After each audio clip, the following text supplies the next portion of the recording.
Ndabahaye amahoro mwese mukunda imico n'akaranga vy'Uburundi. Ikiganiro ni nyibutsa akaranga mutegurirwa na jewe nyene Bankuwunguka. Ikiganiro c'uyu musi gishimikiye kuri iki giterwa mubona ngaha citwa uruyuzi.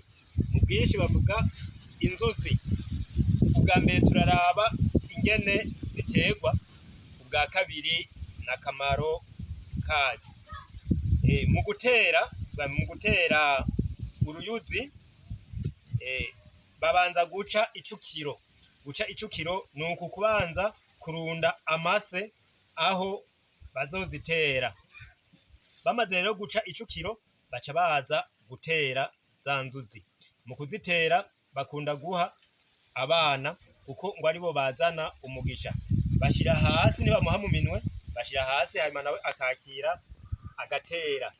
Hanyuma ahejeje gutera yaca aguma muhira kuko bavuga yuko hamwe aziteye agaca yerera, iyi mitwe izoguma iyerera igashika kure. Niyo umuntu bakuye bavuga ngo nakagenza umutwe nk'uruyuzi agenda atazi iyaja.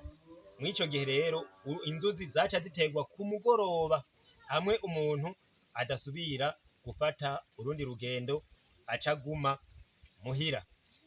Abana nabo rero ikindi baca babihaniza, carazira yuko umwana akaraba amazi ashushe kuko ngo ateye imbuto zica zibabuka ntiziheza ngo zimere.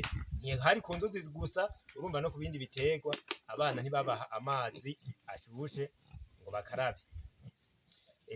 Hanyuma ikindi tuja tubabwira nuko inzuzi ziterwa mu gihe cici zikavomerwa. Zimaze kuvomerwa rero imvura ikaza gutasura zimaze kuba zikuze.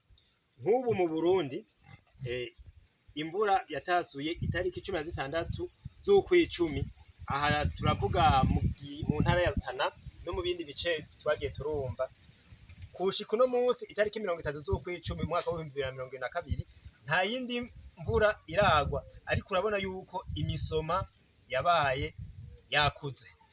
Imaze kubikuze rero bizotuma haza ivyamwa arivyo bita imyungu.